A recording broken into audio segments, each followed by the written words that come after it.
Kamatis. Baw. Ang kamatis namumulaklak ng yellow at may green na mga dahon. At mayroon ding mga bungang hilaw. Kulay green kasi hilaw pa siya.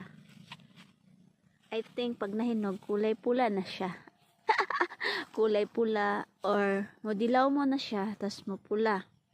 Tatlong klaseng color ang pwede i-transform ng kamatis. Una, magkulay dilaw yung bulaklak.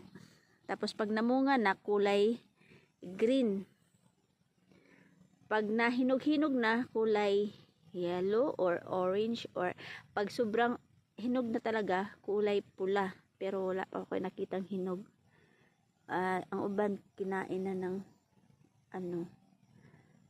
mga insekto. Pero nabunga na siya, oh. Ang cute. Ang cute ng mga kamatis.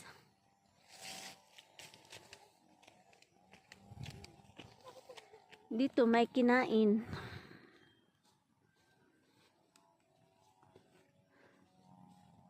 Ito kinain, oh. Nagutom yung insekto.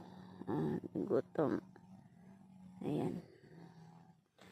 Ang kamatis, pampakinis ng kutis, sa makinis na kutis. Ay, kadaghan, oy. See, amazing kayo ba? Namunga gid siya, no? Tambok yung yuta. Ang sarap sana magtanim ng marami.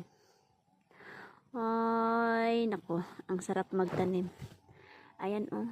Pag may tanim, may aanihin, Pag may itinanim, may makikita. Pag may makikita, may makukuha. Pag may itinanim, may aanihin. Ayan, guys, oh. Kadaghan, oy. Kadaghan kayo, oh. Ang dami-dami. Thank you, Lord, sa experience sa kamatis, pampakinis sa kutis.